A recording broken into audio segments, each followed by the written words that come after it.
Shalom, selamat pagi Bapak Ibu yang dikasihi oleh Tuhan. Shalom. Shalom. Oke. Bapak Ibu yang dikasihi Tuhan, kita senang sekali pada pagi hari ini kita dapat bersama-sama beribadah di hadapan Tuhan. Namun sebelum kita masuki sepanjang ibadah ini, mari kita sama-sama siapkan hati dan pikiran kita. Kita teduh sejenak di hadapan kita, di hadapan Tuhan kita. Kita ambil saat teduh sejenak.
Bapak Ibu, saya undang untuk bangkit berdiri. Pertolongan kita adalah di dalam Tuhan yang menjadikan langit dan bumi. Turunlah kiranya atas kita sekalian anugerah dan damai sejahtera daripada Allah Bapa dan Tuhan kita Yesus Kristus. Amin. Bapak Ibu yang dikasihi oleh Tuhan, dengarlah ayat panggilan beribadah. Bangunlah hai jiwaku, bangunlah hai gambus dan kecapi. Aku mau membangunkan fajar. Aku mau bersyukur kepadamu di antara bangsa-bangsa. Ya Tuhan, aku mau bermazmur bagimu di antara suku-suku bangsa. Mari dengan segenap hati kita datang kepadanya. Kita mau puji kepadanya. Haleluya, amin.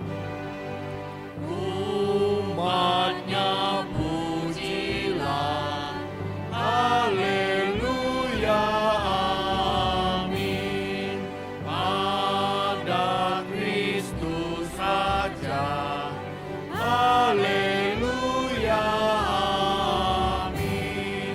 Bersama bernyanyi di depan tatanya, pasti Ia berkenan. Haleluya. Pandanglah Tuhan. Haleluya, amin. Pandanglah Tuhanmu. Haleluya, amin. Pujilah padanya. Haleluya, amin. Gembala sobatku, turun dari sorga, kekalan kasih-Nya. Haleluya, amin. Bapa Maha Kasih, kami bersyukur karena Engkaulah Allah yang hebat, karena Engkaulah Allah yang luar biasa, karena Engkaulah Allah yang Maha Kasih. Kami bersyukur kalau hari ini kami masih dapat berkumpul di minggu pertama, di tahun yang baru ini. Kami bersyukur karena Engkau telah memimpin setiap kami berjalan, menapaki langkah kami sampai kepada hadapan-Mu ini ya Bapa. Terima kasih ya Bapa, Engkau yang tuntun setiap kami, baik yang ada di tempat ini maupun yang ada di tempat kami masing-masing. Engkau yang berkati setiap kami, pimpin setiap kami dengan Roh-Mu yang kudus, sehingga kami dapat memuliakan Engkau di dalam pujian kami, sehingga kami dapat mengagungkan Engkau di dalam sorak-sorai kami, dan sehingga kami dapat tunduk ke hadapan-Mu melalui firman-Mu yang akan disampaikan nanti. Engkau yang memimpin setiap kami dari awal, pertengahan hingga akhirnya. Hanya dalam nama Tuhan Yesus Kristus, Tuhan dan Raja kami yang hidup, Tuhan dan Raja kami yang turun ke dunia bagi setiap kami, menyelamatkan kami. Kami berdoa. Amin. Bapak Ibu yang dikasihi oleh Tuhan, sebuah anugerah sekali lagi tercurah bagi setiap kita. Kita bersyukur kalau hari ini kita bisa dapat datang bersama-sama memuji Tuhan di gereja ini. Kita juga bersyukur kita dapat memuji Tuhan dimanapun kita berada. Kita memasuki satu minggu yang baru lagi. Itu bukan kekuatan kita. Itu semata-mata hanya pertolongan yang daripada Tuhan. Kita bersyukur dengan segenap hati kita datang kepadanya. Kita mau masyurkan dia, kita mau puji dia. Kita katakan, kami masyurkan, kami puji. Kami masyurkan, kami puji tentang Yesusku selamanya. Kami masyurkan, kami puji tentang Yesusku selamanya. Jaminan mulia ku diberi. Jaminan mulia ku diberi, karena Yesus milikku abadi. Aku warisnya, aku ditebus, karena dibasuh darah kudus. Kami masyurkan, Kami masyurkan, kami puji tentang Yesusku selamanya. Kami masyurkan, kami puji tentang Yesusku selamanya. aku mau taat sepenuhnya. Aku mau taat sepenuhnya. Surga sorgawi turun melimpah, malaikat datang bawa berita, kasih karunia dari Bapa. Kami masyurkan, Kami masyurkan, kami puji tentang Yesusku selamanya. Kami masyurkan, kami puji tentang Yesusku. sekali lagi kita katakan, kami masyurkan, kami puji. Kami masyurkan, kami puji tentang Yesusku selamanya. Kami masyurkan, kami puji tentang Yesusku selamanya. Bapak Ibu sekalian dipersilakan untuk duduk kembali. Kita bersyukur karena Allah begitu baik. Kita bersyukur hari ini kita bisa bersama-sama datang ke hadapan Tuhan untuk memuliakan Dia. Hari ini kita semua sangat bersuka cita. Biasanya bangku terdepan itu kosong karena tokoh lokal tidak datang. Tapi kita bersyukur hari ini kita melihatnya kembali. Kita melihat Pak Asyang dapat bersama-sama dengan kita lagi. Kita tahu ini bukan kekuatannya. Kita tahu ini bukan kekuatan kita dapat hadir di tempat ini. Ini semua hanya karena Tuhan. Karena Tuhan. Tuhan begitu baik setiap kita.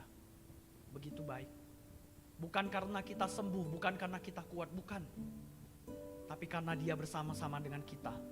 Bahkan di setiap titik terendah di hidup kita, Dia bersama-sama dengan kita. Salibnya yang telah menyelamatkan kita. Salibnya yang telah menebus kita. Mari kita datang di hadapan Tuhan sebelum mengakui setiap dosa dan kesalahan kita. Sebelum mengakui setiap pelanggaran yang kadang tidak layak, yang setiap kali kita buat.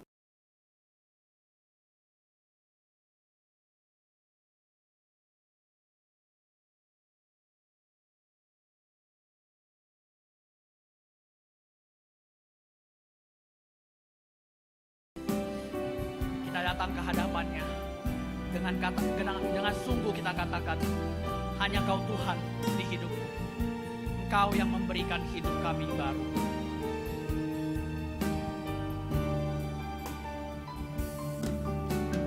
Hanya Kau Tuhan di hidupku. Kau berikan hidup yang baru. Darah-Mu menyucikan, pulihkan hatiku. Ku nyatakan Kaulah segalanya.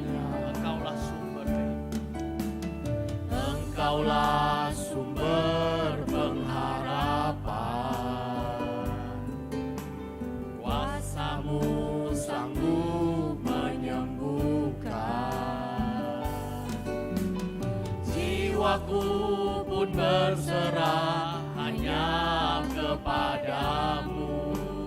Yesus, Kaulah segalanya. Kita katakan karena salibmu ku hidup. Karena salibmu ku hidup. Karena salibmu ku menang.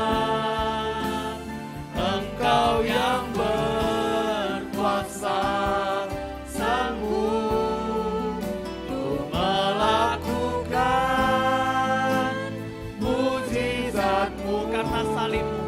Karena salibmu ku hidup.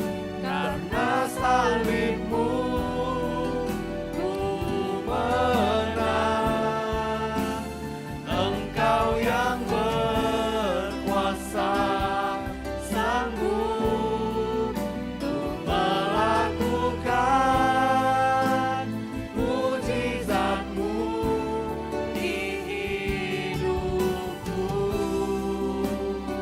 Kita bersyukur karena Tuhanlah yang sanggup memulihkan kita, yang sanggup memuliakan kita. Mari kita sama-sama angkat pujian ini sekali lagi. Kita katakan, Engkaulah sumber pengharapanku. Engkaulah yang membuat kami ada sampai hari ini. Engkaulah sumber pengharapan. Kuasa-Mu sanggup menyembuhkan. Jiwaku pun berserah. Jiwaku pun berserah hanya kepadamu. Yesus, Kaulah segalanya. Mari kita bangkit berdiri. Kita katakan, karena salibmu ku hidup. Karena salibmu ku hidup. Karena salibmu ku menang. Engkau yang berkuasa, sanggup untuk melakukan mujizat-Mu. Karena salibmu Tuhan. Salibmu ku hidup. Karena salibmu ku menang. Engkau yang berkuasa, sanggup untuk melakukan mujizat-Mu di hidupku. Dengan lembut kita katakan kepada Tuhan, karena salibmu. Karena salibmu ku hidup. Karena salibmu ku menang. Engkau yang berkuasa, sanggup untuk melakukan mujizat-Mu di hidupku. Tuhan, Engkau menyelidiki dan mengenal aku. Engkau mengetahui kalau aku duduk atau berdiri. Engkau mengerti pikiranku dari jauh. Engkau memeriksa aku kalau aku jalan dan berbaring. Segala jalanku Kau maklumi. Sebab sebelum lidahku mengeluarkan perkataan, sesungguhnya semuanya telah Kau ketahui ya Tuhan. Bapak Ibu yang dikasihi oleh Tuhan, mari gunakan kesempatan yang singkat ini. Kita datang di hadapan Tuhan. 3 hari telah berlalu dalam tahun yang baru ini. Baru 3 hari kita lalui. Namun dalam 3 hari ini, kita semuanya tidak lepas dari dosa. Kita akui itu di hadapannya. Tunduk malu di hadapannya. Mohon pengampunannya. Ambil kesempatan dan waktu ini.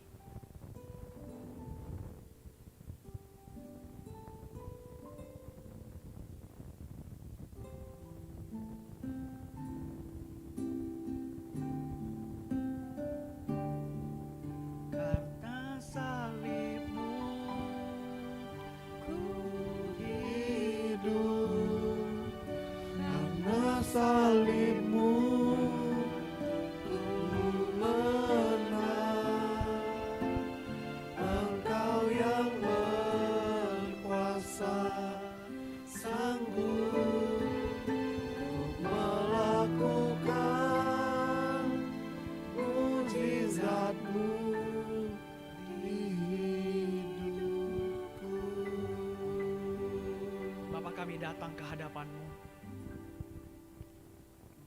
Kami bersyukur karena Engkaulah Allah yang luar biasa. Di tengah-tengah segala keterbatasan, segala kecacatan kami, yang kerap kali berbuat dosa, bahkan baru 3 hari kami melalui kehidupan kami di tengah-tengah tahun yang baru ini. Kami tak luput dari dosa. Datang di hadapan-Mu dengan tertunduk malu, memohon agar Engkau menyucikan kami, memimpin setiap kami, menolong setiap kami,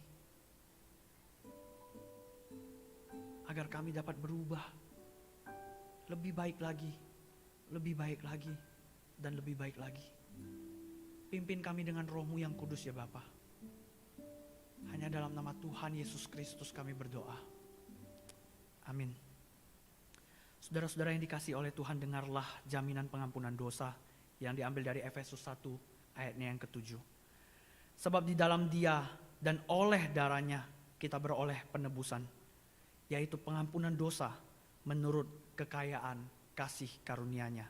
Mari bersama-sama kita mengucapkan petunjuk hidup baru yang terambil dari Matius 7 ayatnya yang ke-24. Sama-sama kita katakan. Setiap orang yang mendengar perkataanku ini dan melakukannya, ia sama dengan orang yang bijaksana yang mendirikan rumahnya di atas batu. Bapak Ibu yang dikasihi oleh Tuhan, dengan hati yang sungguh, dengan hati yang percaya, dengan hati yang penuh dengan keyakinan, mari kita sama-sama mengucapkan pengakuan iman rasuli yang berbunyi demikian.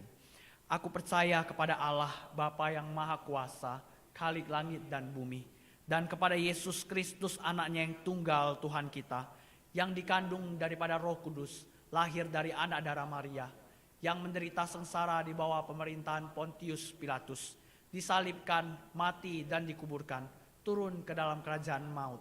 Pada hari yang ketiga bangkit pula dari antara orang mati, naik ke surga, duduk di sebelah kanan Allah Bapa yang Maha Kuasa, dan dari sana ia akan datang untuk menghakimi orang yang hidup dan yang mati. Aku percaya kepada Roh Kudus, gereja yang kudus dan am, persekutuan orang kudus, pengampunan dosa, kebangkitan tubuh, dan hidup yang kekal. Amin. Bapak Ibu semua dipersilakan duduk kembali. Kita akan mempersiapkan hati kita untuk merenungkan firman-Nya. Kita mohon Roh Kudus yang memimpin setiap kita, menuntun setiap kita, memenuhi hati kita, agar hati setiap kita dapat bersama-sama merenungkan dan menjalankan sabdanya dalam hidup kita. Roh Kudus penuhi daku, sinari hatiku.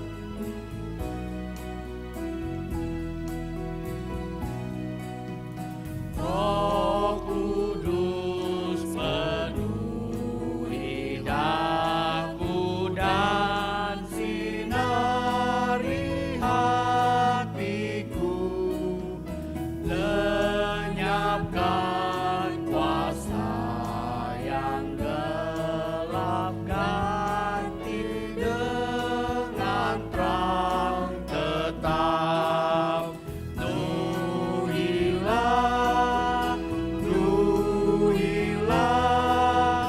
Yesus, nuhilah daku, mulia kuasa Roh Kudus ini nuhilah. Bagai rusa yang dahaga, kurindukan rahmat-Mu.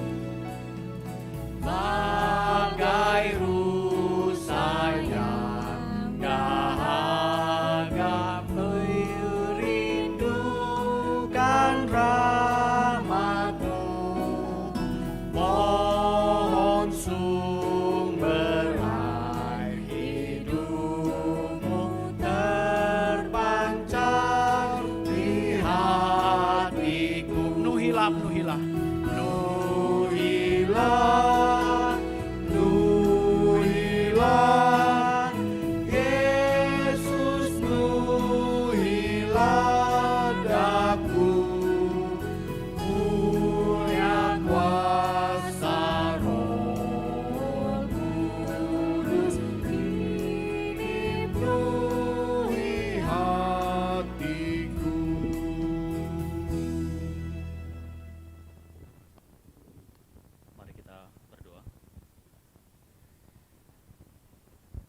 Bapa Surgawi, kami naikkan syukur kami kepada Tuhan yang penuh dengan kasih.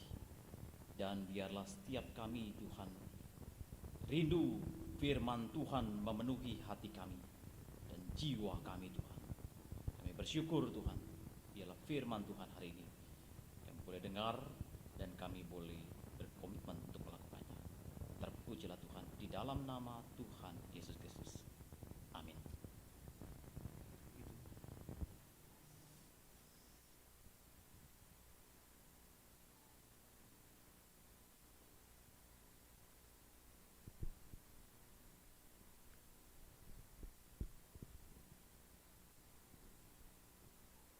Shalom Bapak Ibu yang terkasih dalam Tuhan.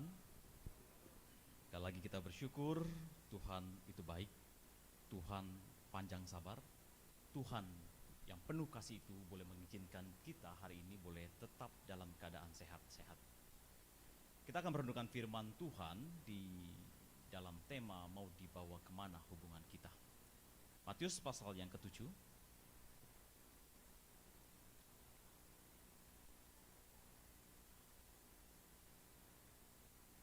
Matius pasal yang ke-7 ayat yang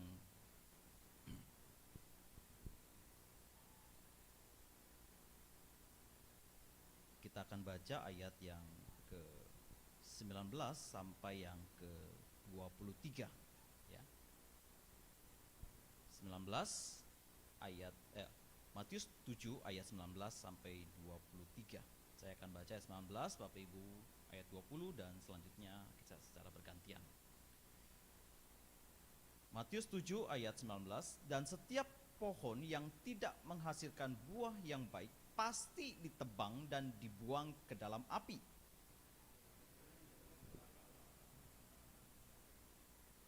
Bukan setiap orang yang berseru kepadaku Tuhan, Tuhan akan masuk ke dalam kerajaan sorga, melainkan dia yang melakukan kehendak Bapakku yang di sorga.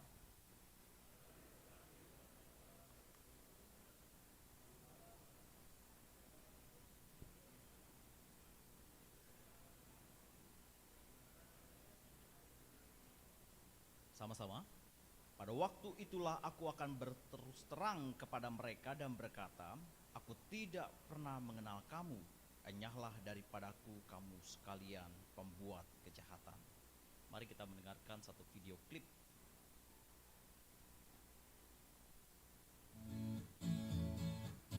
Mau diterusin? Kita nyanyi bareng. Ini lagu yang saya suka waktu zaman-zamannya masih muda ya. Enggak lah, sekarang juga masih muda. Ini adalah menceritakan tentang seorang yang mengasihi pasangannya dengan sepenuh hati. Dan pasangan ini juga mengatakan nggak perlu bertanya pemilik hati ini, katanya. Untuk siapa? Dan jawabannya iya, pasti untukmu, katanya ya. Hanya untukmu, dan wanitanya menunda-nunda terus untuk menyatakan cintanya atau lebih jauh membuat sebuah relasi yang lebih erat, yaitu pernikahan ya. Sampai beberapa waktu yang lalu kemudian saya juga melihat beberapa video yang menunjukkan para mantan itu kemudian datang ke pernikahan mantannya ya. Pernah menyaksikan viral sampai loncat-loncat dan macam-macam. Dan ini adalah bagian yang konyol juga, bahwa ya aku datang ke mantan, sakit hati memang ya. Makanya jelas dong di dalam sebuah hubungan, jangan tunda-tunda terus. Jadinya sakit hati karena akhirnya ditolak dan menyesal seumur hidup karena tidak mendapatkan sang kekasih. Tunda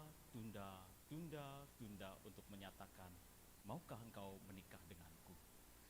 Nah Bapak Ibu yang terkasih, memang kalau kita tidak sungguh-sungguh untuk mengambil sebuah langkah yang pasti, kita pasti akan kehilangan kesempatan untuk mendapatkan sesuatu yang kita rindu-rindukan ya. Jemaat, sudah tahun 2021 nih ya sekarang ini. Berapa lama kemudian kita menjadi orang Kristen? Berapa lama kita menjadi pengikut Kristus? Maka ada satu buku yang kita akan bahas selama 1 tahun ini, Not a Fan, menuliskan bahwa sebuah pertanyaan, benarkah saya dan saudara pengikut Yesus? Benarkah saya dan saudara pengikut Yesus? Ini pertanyaan yang mungkin saja bisa mengganggu kita, bukan? Kalau kita ditanya lagi, benar kamu pengikut Kristus? Iya dong, benar dong. Mungkin ini tidak terlalu nyaman buat setiap kita untuk menjawabnya.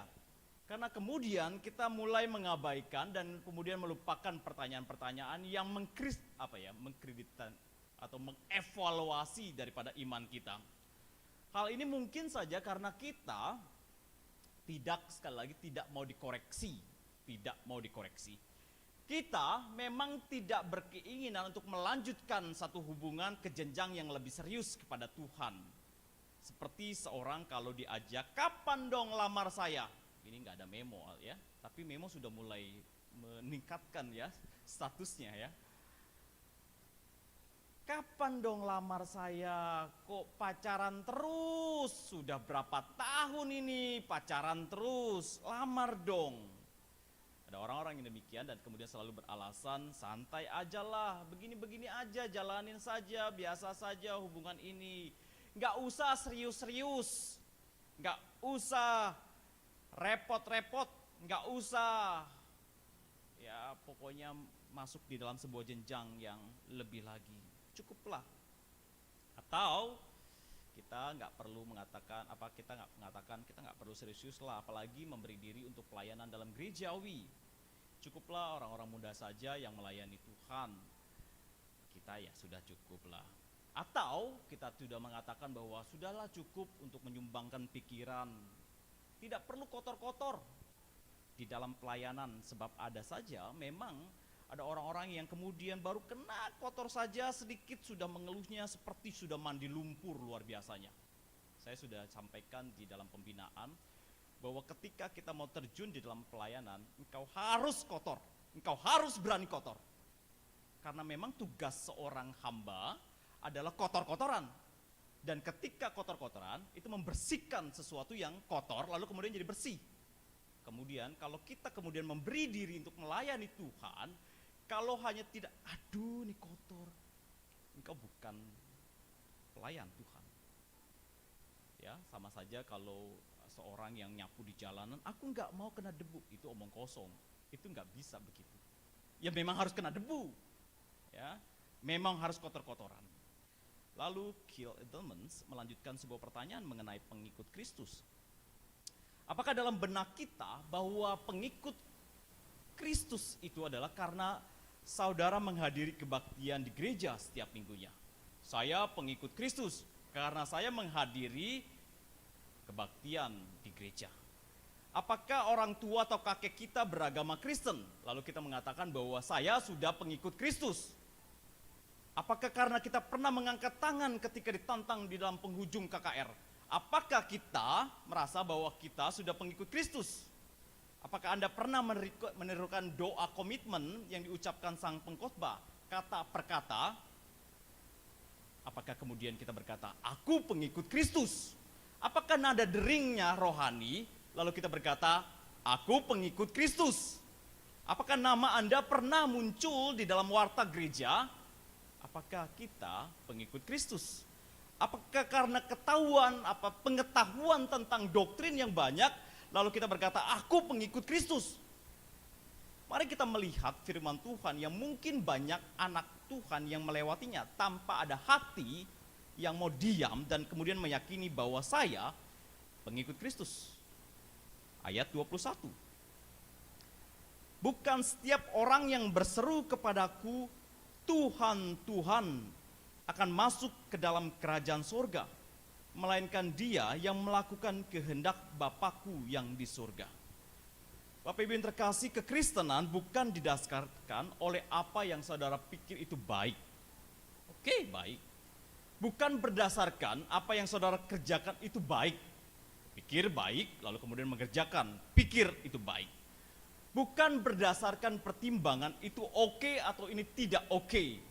Bukan berdasarkan mood saudara atau satu perasaan saudara percaya atau tidak percaya.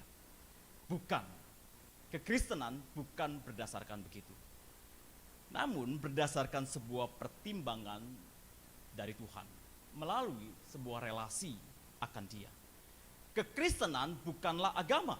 Kekristenan didasarkan pada relasi Kristus kepada Sang Pencipta. Kata tidaklah cukup untuk membuktikan bahwa kita adalah pengikut Kristus. Bukan kata-kata rohani, kemudian kita mengatakan bahwa aku pengikut Kristus. Bukan berdasarkan itu. Bukan setiap orang yang berseru kepadaku, Tuhan, Tuhan. Ini juga menyatakan statement bahwa Yesus memang menegaskan dia Tuhan. Sebab ada orang-orang yang berkata begini, tunjukkan dong di dalam Alkitabmu bahwa Yesus mengaku aku Tuhan, lalu sembahlah aku. Ini dia, salah satunya. Dan terlalu banyak ayat-ayat yang menunjukkan bahwa Yesus mengkonfirmasi atau mengklaim dirinya adalah Tuhan. Ya, penyebutan dengan aku itu saja menunjukkan dia setara untuk memutuskan siapa yang boleh masuk dalam kerajaannya. Dia Tuhan. Si pemilik hidup dan pemilik sorga itu berkata, mengakui bahwa Yesus adalah Tuhan itu adalah tidak cukup. Menjadi orang Kristen bukan hanya tentang mengetahui kebenaran, hafal ayat demi ayat, bukan. Bukan hanya tentang mengetahui kebenaran satu demi satu. Bukan hanya banyak baca buku rohani dan kemudian mengatakan, aku dengan gagah berani mengatakan, aku pengikut Yesus. Bukan. Belum tentu. Dan itu memang hal yang baik, tapi belum tentu. Maka kita perlu dengan jelas mendefinisikan diri kita, apakah kita hanya penggemar Yesus atau pengikut Yesus. Apa itu penggemar? Edelman kemudian mengatakan bahwa penggemar adalah seorang yang pengagum yang bersemangat. Pengagum yang bersemangat. Dia memberikan contoh seorang yang bersemangat untuk menonton pertandingan sepak bola tanpa kemeja, kemudian dan dengan dandanan yang cahat, ya muka-muka begitu ya. Kemudian dia bersorak-sorai, mengeluh-ngeluhkan timnya. Misalnya kita ada favorit MU, Manchester ya. Kemudian mereka bersorak-sorak. Kalau kita melihat datang ke rumahnya itu penuh dengan bendera, penuh dengan aksesoris tim kesayangannya, ada logo MU-nya, ada pakaian yang ada logonya, kemudian yang diomongin dengan semangat tentang MU-nya, dia tahu banyak tentang pemain-pemain MU, begitu. Namun dia tidak pernah ikut bermain, dia tidak pernah meneteskan setitik keringat pun di lapangan, dan dia tidak pernah dijegal di lapangan yang terbuka. Tidak ada pengorbanan yang dilakukannya. Namun, kalau timnya kemudian mengecewakan hatinya, maka dia akan mudah dengan memalingkan ke tim yang lain, yang tim yang lebih oke daripada tim yang difavoritkan. Ia sungguh-sungguh semangat, ia mengumpulkan aksesorisnya dan memakai itu. Ia cukup pengetahuan tentang timnya yang kesayangannya itu, tapi ketika timnya mengecewakan, maka hatinya pun hancur. Lalu kemudian dia beralih ke tempat yang lain. Ia sungguh pengagum yang bersemangat. Kita semua tahu bahwa bukan sedikit orang Kristen yang bersorak-sorai, menyanyikan lagu Kristen dalam ibadah-ibadah, ya. Kita tahu mereka penuh dengan semangat, bukan? Dan kita juga semangat menyanyikan lagu Kristen, lalu apalagi kalau full band, lompat-lompat, bertepuk tangan.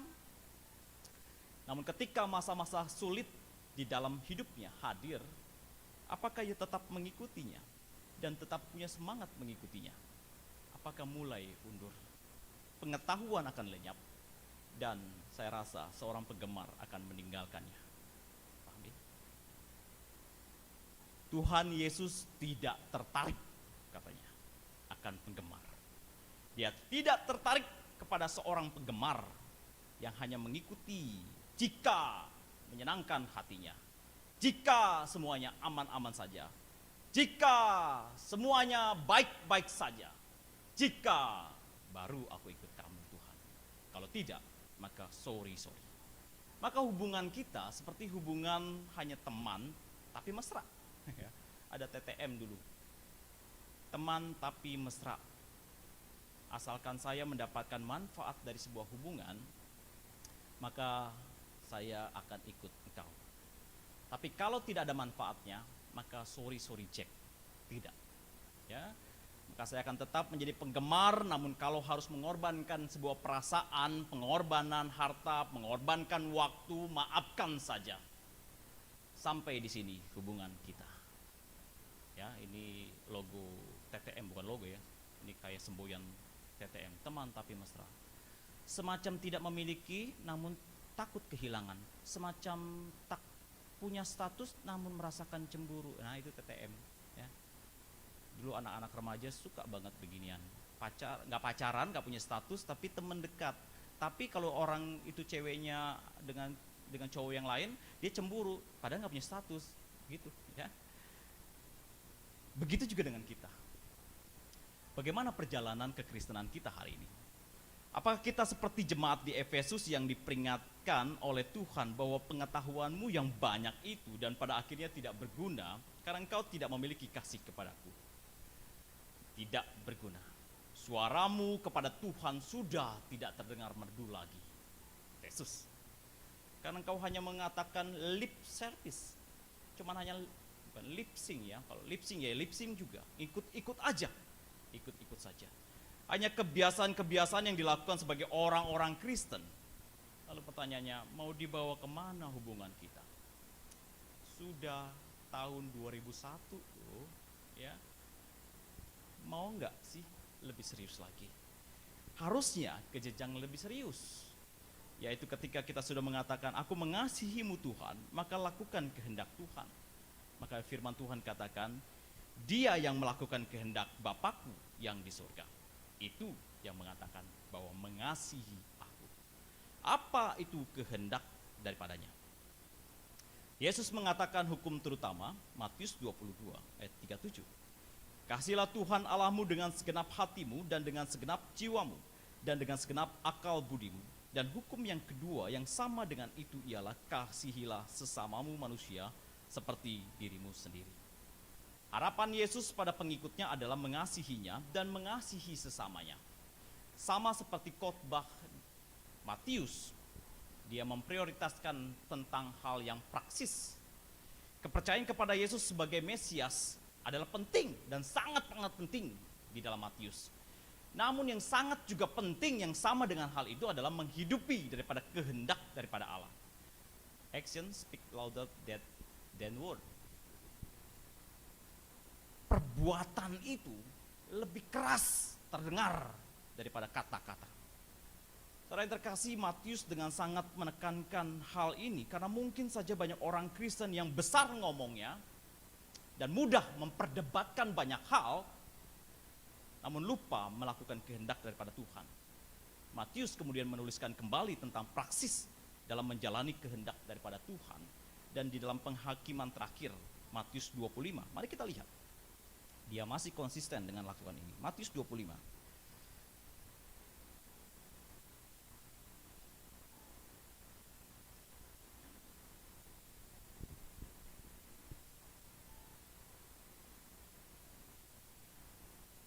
Kita akan membaca secara bergantian ayat ini karena ini hal yang praktis yang harusnya kita lakukan. Kita mulai dengan ayat yang ke-34. Ya, 34 sampai 46. Setiap ayat demi ayat dengarkan dan ucapkan. Oke? Ayat 34 saya akan baca, 35 Bapak Ibu yang akan membacanya, lalu selanjutnya demikian. Matius 25 ayat 34, dan raja itu akan berkata kepada mereka yang di sebelah kanannya, mari, hai kamu yang diberkati oleh Bapakku, terimalah kerajaan yang telah disediakan bagimu sejak dunia dijadikan.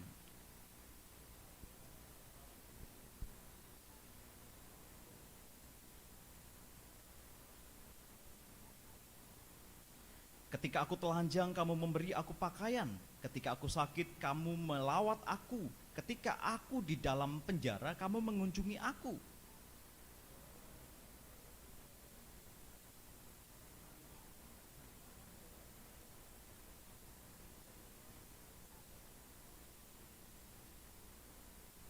Bila manakah kami melihat engkau sebagai orang asing dan kami memberi engkau tumpangan, atau telanjang dan kami memberi engkau pakaian?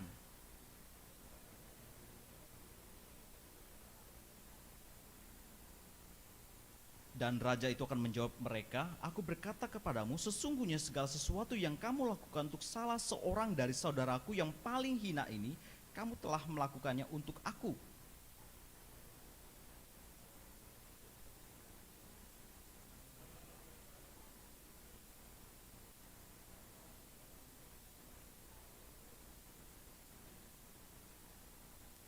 Sebab ketika aku lapar, kamu tidak memberi aku makan. Ketika aku haus, kamu tidak memberi aku minum.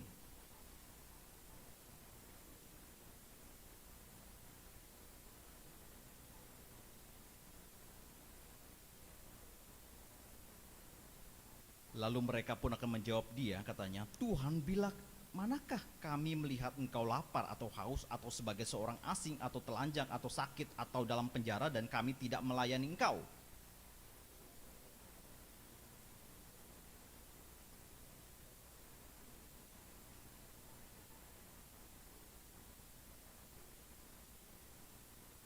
Sama-sama 46. Dan mereka ini akan masuk ke tempat siksaan yang kekal, tetapi orang benar ke dalam hidup yang kekal.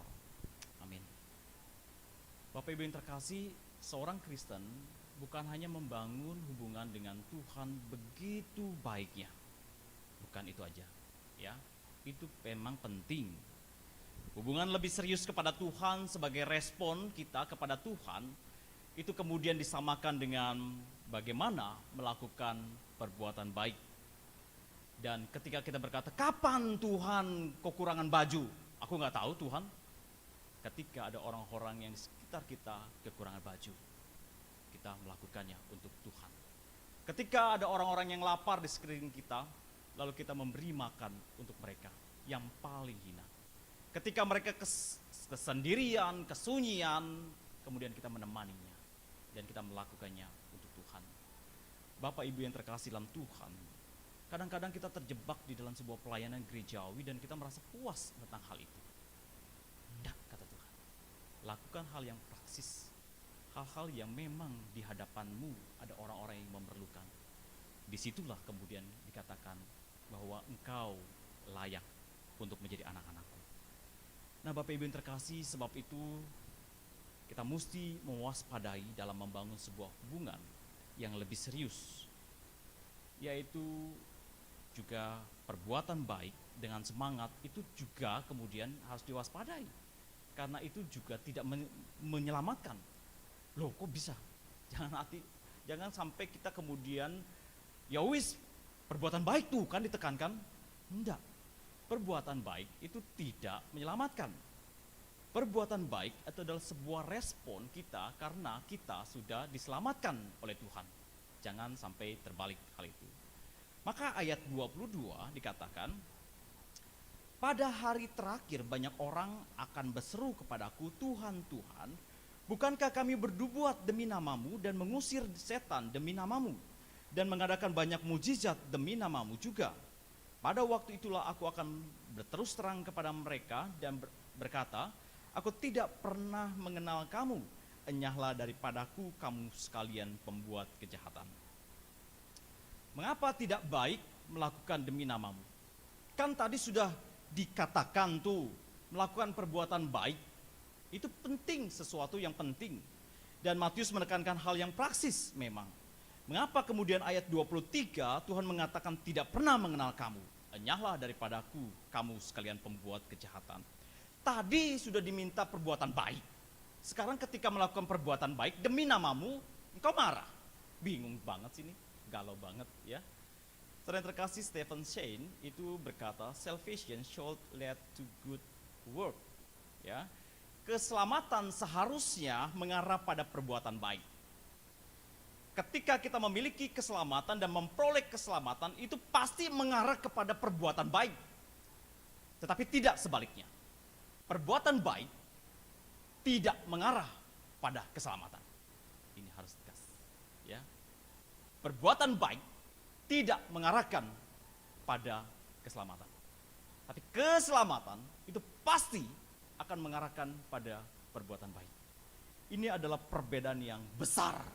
Ini tidak bisa, ya sedikit doang, enggak. Ini perbedaan yang besar. Kita meresponi anugerah Tuhan dan merespon itu membuat kita melakukan kehendak Tuhan. Namun jika kita tidak memiliki sebuah relasi, motivasi, kasih kepada Allah, maka perbuatan itu hanya berpusat kemudian pada diri sendiri. Meskipun dikatakan demi Tuhan, demi Tuhan. Orang berdosa hanya mencoba membandingkan apa yang sudah dilakukan dengan orang lain. Sehingga dia merasa cukup baik. Kalau yang lain tidak lebih baik, maka aku lebih baik. Kita membandingkan. Jika kita dapat melompat 1 meter, lalu anak kecil itu melompatnya 0,5 meter, maka kita merasa, aku lebih baik daripada kamu. Begitu ya. Biasa di dalam sebuah pemikiran anak-anak, kalau L dapat membuat saya lebih marah sama Jos, maka Joshel, merasa lebih baik daripada Jos. Dan L kemudian merasa baik-baik saja, karena papi lebih marah kepada Koko Jos dan tidak kepada saya. Bapak Ibu yang terkasih, tidak satu orang pun yang mencapai sasaran Tuhan. Kita mencoba untuk menetapkan sasaran kita sendiri, yaitu berdasarkan perbuatan baikku, berdasarkan sasaranku, bukan berdasarkan sasaran daripada Tuhan. Kita membandingkan komitmen kita dengan orang lain di sekeliling kita, seolah-olah kita lebih punya hubungan yang baik-baik dengan Tuhan, selama orang lain tidak mempunyai komitmen dengan Tuhan. Selama orang lain memiliki kerohanian yang lebih rendah daripada saya, maka saya merasa baik-baik saja. Karena saya membandingkan dengan orang lain. Mungkin saja saya juga merasa bahwa saya cukup baik dan merasa baik-baik saja karena saya membandingkan dengan suami-suami yang lain. Ya, suami-suami yang lain tidak mungkin bersihin pupnya anak begitu ya. Saya cuciin pupnya L, saya mandiin, kadang bersihkan rumah. Saya suami yang baik. Tidak ada suami yang lain seperti saya. Wih, keren ya. Benar Santa Berta? Wih. Tetangga, tidak, aku lebih baik. Maka ya sudah, baik-baik saja, jangan tuntut aku lebih lagi. Dan kemudian kita tidak mau berubah. Apakah komitmen kita kepada Tuhan karena membandingkan bahwa aku lebih oke daripada orang lain? Tidak. Inilah yang ditegur oleh Tuhan. Kamu lakukan itu bukan demiku, namun demi dirimu sendiri. Karena kepuasan dirimu sendiri. Karena komitmenmu lalu membandingkan dengan orang lain. Itu yang kemudian ditegur oleh Tuhan. Kamu tidak lakukan demi aku, tapi demi dirimu, demi kepuasanmu. Karena itu Tuhan mengatakan, saya tidak mengenal engkau, pembuat kejahatan, yang hanya memakai atau mengutip namanya Tuhan. Itu namanya kejahatan. Kalau saya bilang bahwa saya disuruh Pak Asyang belanja, padahal Pak Asyang nggak pernah belanja, suruh saya. Saya diminta Pak Asyang minta duit sama Siska, dan itu namanya ngutip, dan itu ada sebuah kejahatan. Kalau kita mengutip nama Tuhan dengan sembarangan, mengutip kemudian mengatakan demi Tuhan, tapi sebenarnya demi kepuasan, maka itu adalah sebuah kejahatan. Atau demi sebuah agenda pribadi kita. Karena saya tidak mengenal engkau, pembuat kejahatan. Bapak Ibu yang terkasih, pelayanan kepada Tuhan, namun kemudian kita bisa saja memanipulasi Tuhan. Hati-hati. Menjadi orang Kristen, bisa saja kita terjebak memanipulasi Tuhan. Sudah berapa lama kita memanipulasi Tuhan dengan agenda-agenda pribadi kita? Memakai nama Tuhan demi kepentingan kita, demi kepuasan kita. Mau dibawa kemana hubungan kita? Di awal tahun baru ini, firman Tuhan mau mengingatkan kita. Tuhan tidak tertarik kepada penggemar yang hanya tahu sorak-sorak, yang tahu, weh, haleluya, puji Tuhan, selesai, nggak ada komitmen di dalamnya. Besok, minggu depan kita akan bahas itu. Atau menggunakan atribut-atribut Kristen, kemudian kita mengatakan, aku ini pengikut Kristus, wih, salib gede-gede di mobil, begitu ya. Saya kadang-kadang ngeri, tahu nggak? Di belakangku adalah Ada kalimat rohani. Kalimat rohani tapi terobos lampu merah. Waduh, malu banget. Maka benar-benar itu suatu peringatan buat saya. Atau mungkin ada mobil-mobil yang lain begitu, jemaat. Lalu kemudian kalau ada orang yang mepet, kemudian kata-kata caci maki. Apa lo? Titit. Wah, itu semuanya di sensor ya. Ngeri banget. Apakah cuma aksesoris itu stiker Kristen? Ya. Jesus inside. Wih, insert tapi caci maki semua. Kawan. Nggak perlu begitu. Apakah kita suka dengan menggunakan atribut-atribut rohani di rumah, di mobil, dan sebagainya? Tuhan sekali lagi tidak tertarik dengan semua itu. Tuhan Yesus ingin kita mengambil satu langkah yang lebih serius. Jadilah pengikut Yesus yang setia dan melakukan kehendaknya yang tadi kita sudah renungkan, sudah baca. Dan jangan membandingkan komitmen kita dengan orang lain. Jika demikian, maka komitmen kita bukanlah komitmen yang stabil, karena bergantung kepada membandingkan orang lain. Melangkahlah ke jenjang yang lebih serius. Tuhan tunggu kita semua. Jangan teman tapi mesra, karena gak punya status. Jangan teman tapi pengen juga punya manfaatin Tuhan. Bukan.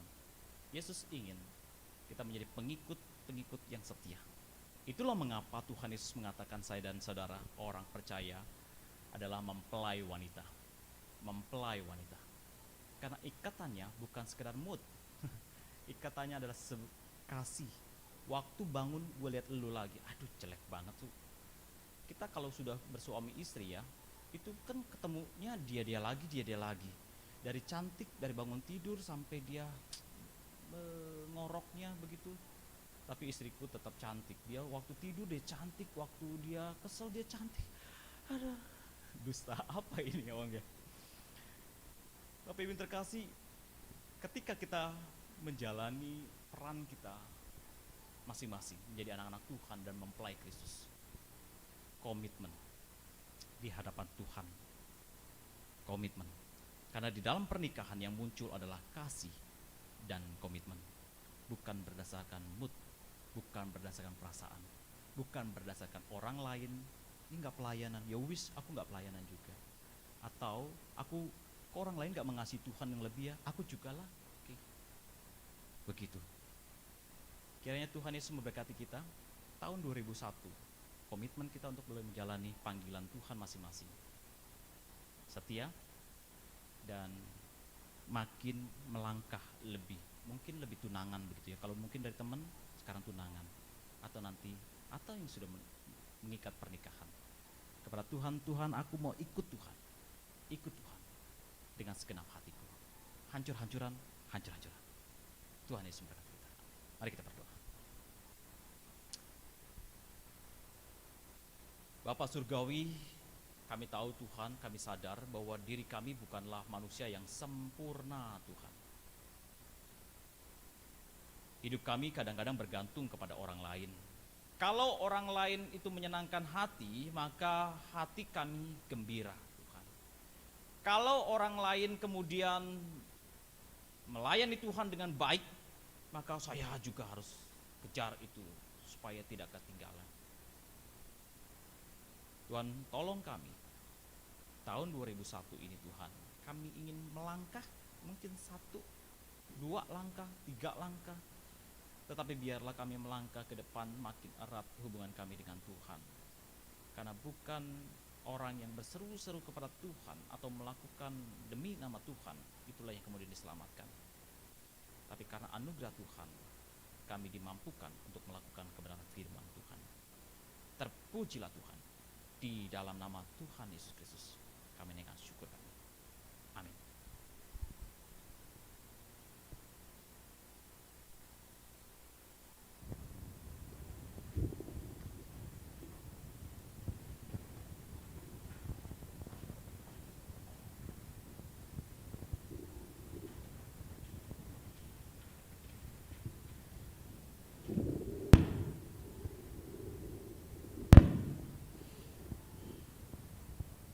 Bapak Ibu yang dikasih Tuhan, kita akan sama-sama mempersiapkan diri kita memberikan persembahan untuk Tuhan. Bapak Bapak Ibu ingat, persembahan ini bukanlah hanya sekedar persembahan materi, tapi jadikanlah kesempatan kita dapat memberikan persembahan ini sebagai ingatan bagi kita, pengingat setiap kita bahwa kita harusnya memberi diri, mempersembahkan hidup kita untuk dapat lebih dekat lagi kepada Tuhan, untuk dapat berelasi lebih intim lagi kepada Tuhan, untuk dapat menjadi pengikutnya yang sejati, yang memuliakan Tuhan. Mari kita sama-sama memberikan persembahan kepada Tuhan. Kita angkat lagu pujian yang mengatakan, Bapa, Kau setia.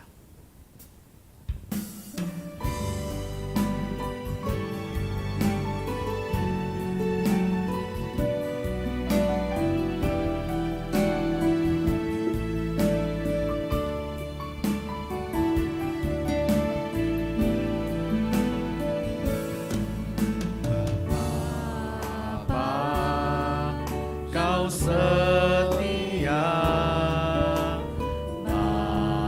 Bapa, Kau mulia.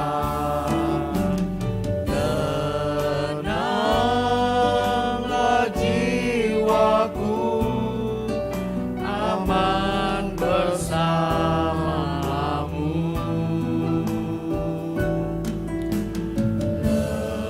Lebih dari harta,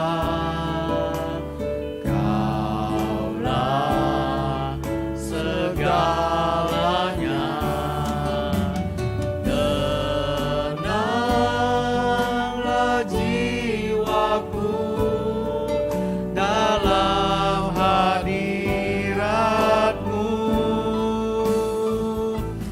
Kau tunjukkan kasih setiamu, Kau menyediakan yang ku perlu.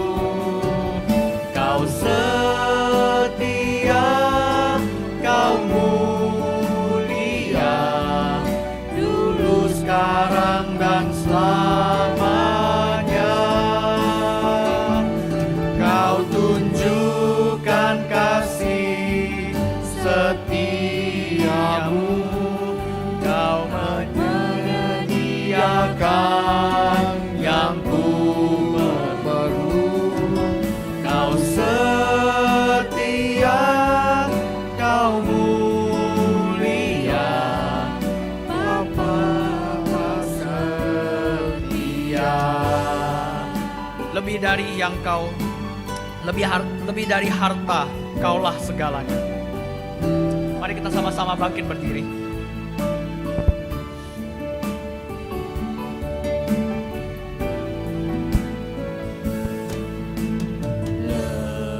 Lebih dari harta, Kaulah segalanya. Tenanglah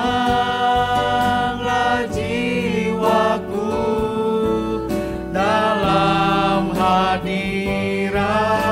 Kau tunjukkan kasih setiamu, Kau tunjukkan kasih setiamu, Kau menyediakan yang ku perlu.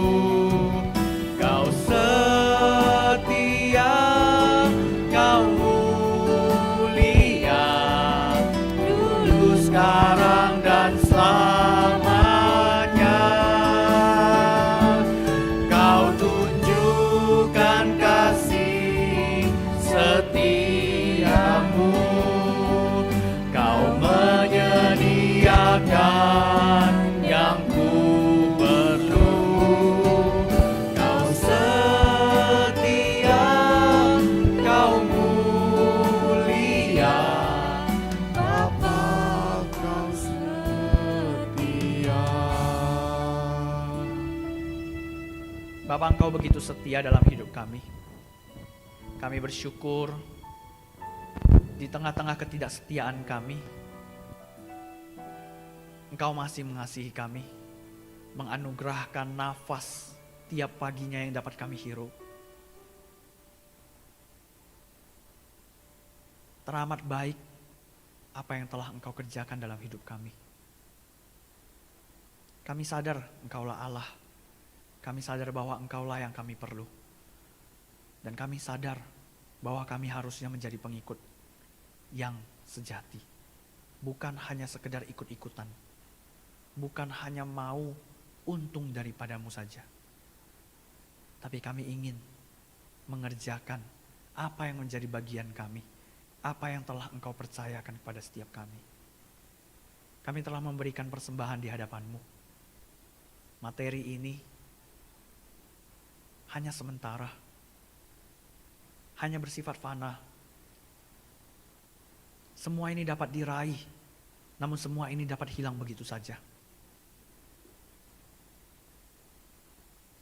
Namun ya Bapa, Engkau sungguh ingin kami mempersembahkan persembahan yang begitu harum di hadapan-Mu. Yaitu hidup kami, hati kami, komitmen kami, diri kami seutuhnya. Tuhan tolong setiap kami yang telah memberikan, yang telah meletakkan tangan kami untuk dapat memberikannya. Kiranya kami juga diingatkan untuk dapat meletakkan semua hidup kami untuk memuliakan nama-Mu saja.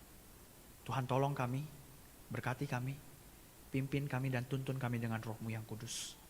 Hanya dalam nama Tuhan Yesus Kristus kami mempersembahkan persembahan ini sebagai simbol, sebagai bentuk daripada persembahan kami yang sesungguhnya, yaitu hidup kami. Kami berdoa. Amin. Silakan duduk Bapak Ibu yang dikasihi oleh Tuhan. Kita akan mendengarkan warta jemaat.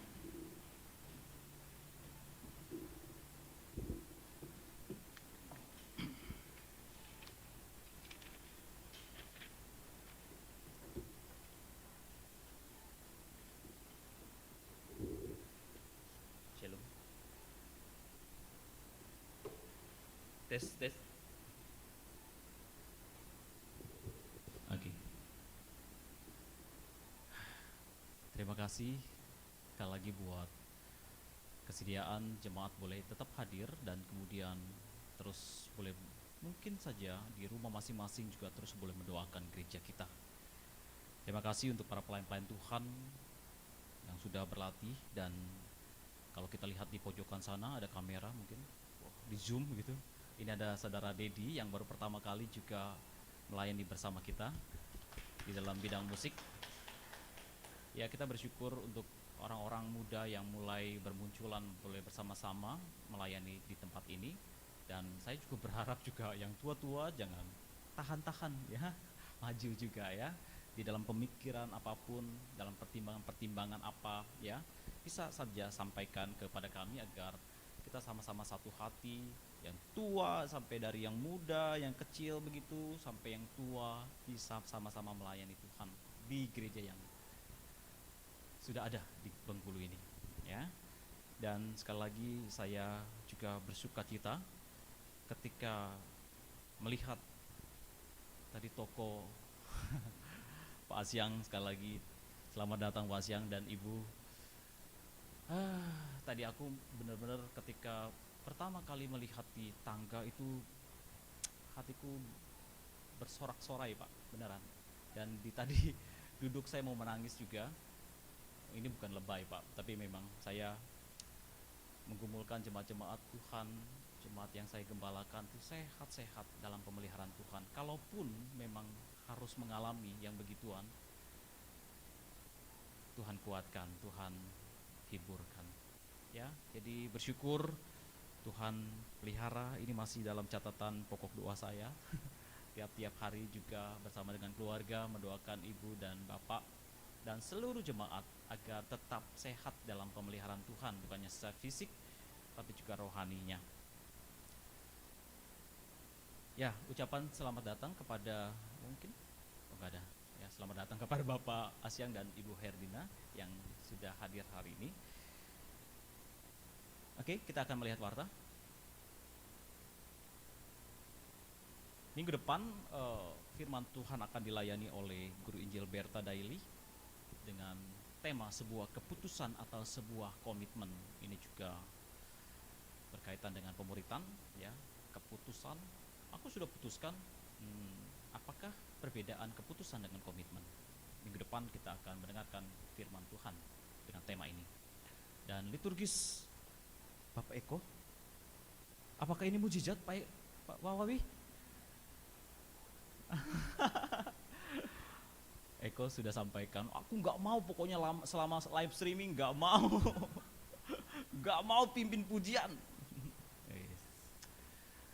Oh Tuhan, terima kasih. Sudahlah maju aja terus ya. Iya beneran, kita seberapapun yang kita ada, seberapapun kita bisa terus latih. Tuhan tahu kok kita kurang, Tuhan tahu kita lemah, Tuhan tahu. Dan gak usah ngajarin Tuhan, gak usah ngajarin Tuhan. Oke, teman-teman yang melayani bisa bersiap-siap ya, persiapan baik-baik. Ini sekolah minggu, live streaming tetap dengan tema Yesus memanggil Yakobus dan Yohanes. Bapak Ibu yang di rumah, tolong anak-anaknya bisa dirapikan, dimandiin, pakai baju, kemudian ibadah ya. Yosia dengan El hampir tiap hari itu ibadah sekolah minggu. Tiap hari diputerin terus sampai mereka ngelotok gitu ya firman Tuhan ya. Oke, silakan berikutnya. Terima kasih untuk jemaat Tuhan yang sudah memberikan persembahan umum, juga persembahan perpuluhan, ucapan syukur. Tuhan Yesus memberkati setiap persembahan yang kita berikan dengan hati yang tulus di hadapan Tuhan. Berikutnya. Terima kasih juga untuk refreshment hari ini untuk Ibu Daud. Thank you Bu yang boleh mengenyangkan kita hari ini ya. Ya, segenap hamba Tuhan mengucapkan terima kasih kepada seorang anak Tuhan ya yang tergerak hatinya untuk membelikan sebuah camcorder Sony senilai itu dia Sony. Mungkin kalau yang di tayangan di rumah itu wajah saya udah lebih ganteng ya. Kemarin blur-blur begitu ya. Camcorder ini senilai 15 juta ya. Beliau bukan jemaat GKY, bukan. Dan beliau masih muda, kurang lebih seusia dengan saya. Jadi masih banyak pergumulan ya, masih banyak keinginan.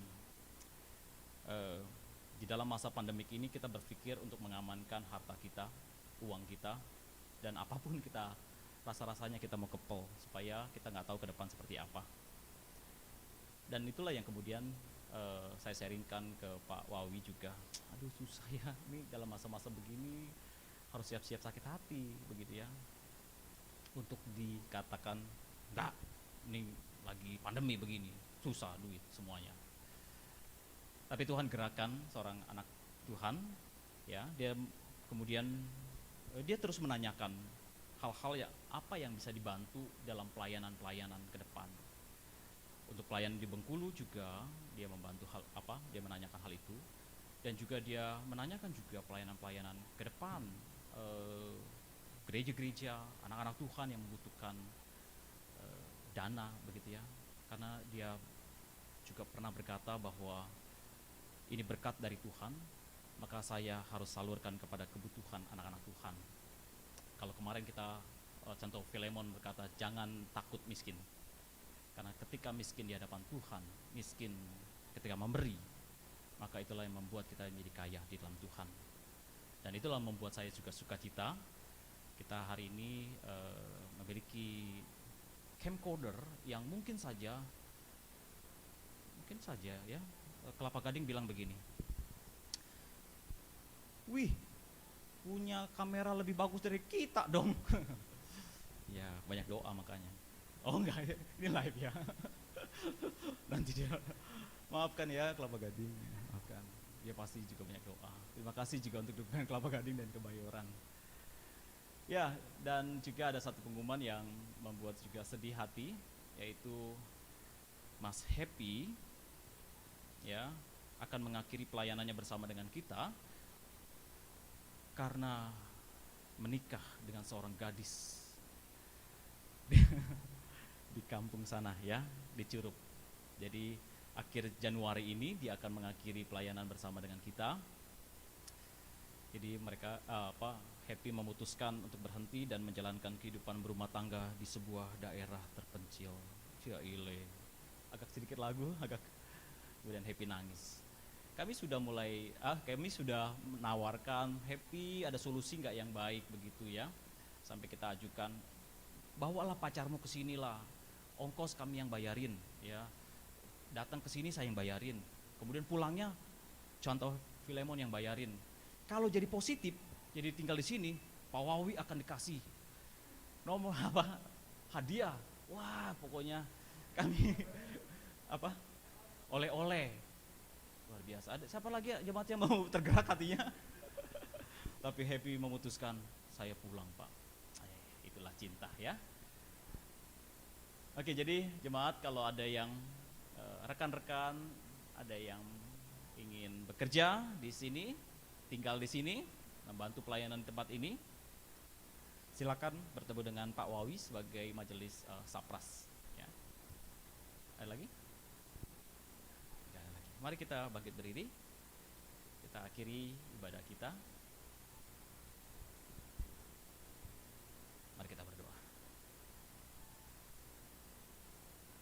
Bapa Surgawi, kami sungguh bersyukur ya Tuhan, setiap kami di rumah ataupun di tempat ini Tuhan, firman Tuhan yang kami terus boleh dengar, dan biarlah kami melangkahkan kaki kami, komitmen kami di hadapan Tuhan, agar kami menjadi pengikut-pengikut Kristus yang setia.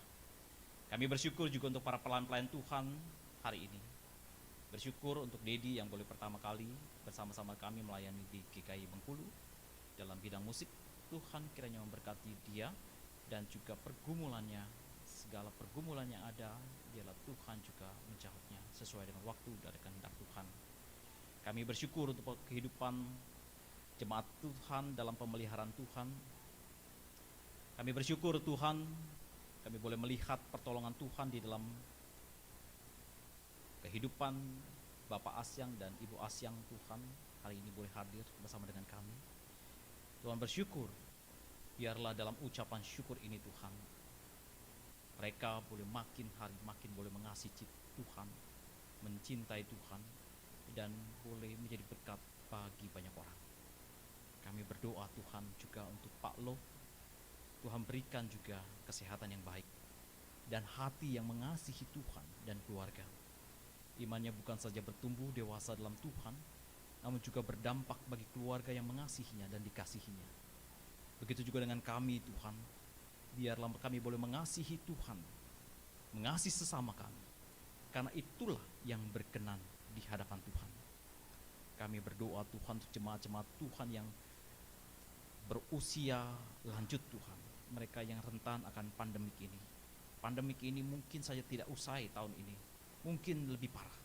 Tetapi biarlah Tuhan yang memelihara jemaat-jemaat Tuhan, dan iman mereka tidak digoyahkan, dan kemudian kami menjadi orang-orang yang kemudian egois Tuhan. Kami mau berbagi, kami tahu kesehatan dari Tuhan, uang dari Tuhan, dan Tuhanlah yang memelihara kehidupan kami. Menyerahkan untuk Pak Daud, Pendeta Yuridis dan keluarga, Pendeta Iwan Marpaung, Bapak Roni dan keluarga, Bapak Anwar dan juga jemaat-jemaat yang lain Tuhan. Biarlah mereka dalam pemeliharaan Tuhan. Berikan mereka perlindungan dan kekuatan, berikan hati kepada mereka untuk terus berdekatan dengan Tuhan. Kami menyerahkan Tuhan untuk jemaat-jemaat Tuhan yang bergumul dalam kehidupan rumah tangga mereka, studi mereka, pekerjaan mereka, ekonomi yang diberikan kepada mereka. Mungkin ada yang kurang, ada yang lebih Tuhan. Biarlah mereka tetap boleh bersyukur kepada Tuhan. Berikan mereka kekuatan untuk menghadapi persoalan demi persoalan Tuhan. Jemaat yang sudah mulai undur dalam imannya, jagai mereka Tuhan, bangkitkan mereka Tuhan. Sebab suatu hari nanti kami akan melihat Kristus hadir untuk membalut luka-luka kami dan menyembuhkan kami. Jika pada akhirnya kami kedapati tetap menjaga jubah kami tetap putih Tuhan. Kami bersyukur untuk segala karunia Tuhan. Terpujilah Tuhan. Kami bersyukur juga untuk seorang hamba-Mu yang boleh tergerak hatinya untuk membelikan camcorder buat keperluan live streaming kami. berkati segala usaha yang ada, berkati keluarga, berkati segala hal-hal yang dibutuhkan Tuhan, dan biarlah beliau boleh menjadi berkat bagi banyak orang. Di dalam nama Tuhan Yesus Kristus kami naikkan syukur kami. Amin. Doksologi. Puji Allah Bapa Putra, puji Allah Roh Kudus, ketiganya yang esa. Mohon selamat sumber berkat. Amin.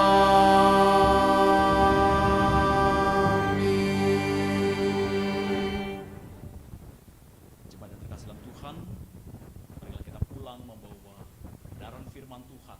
Jadilah pengikut Kristus yang setia dan terimalah berkat dari Tuhan. Tuhan memberkati engkau dan melindungi engkau. Tuhan menyinari engkau dengan wajahnya dan memberi engkau kasih karunia. Tuhan menghadapkan wajahnya kepadamu dan memberi engkau damai sejahtera. Kasih karunia Tuhan Yesus Kristus dan kasih Allah dan persekutuan Roh Kudus menyertai jemaat sekalian, mulai saat ini sampai Tuhan Yesus menjemput umatnya yang setia. Amin.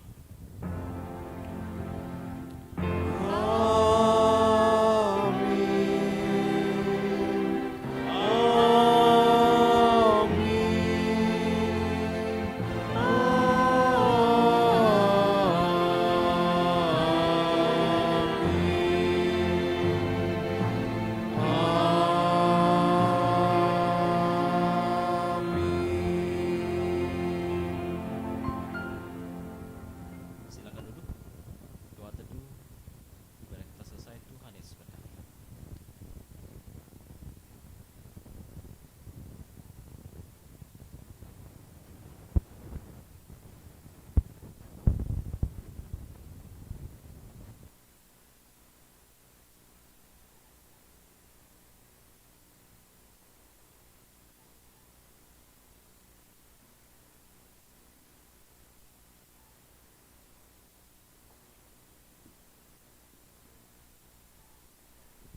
Bapak Ibu yang terkasih, kita doa refreshment dulu.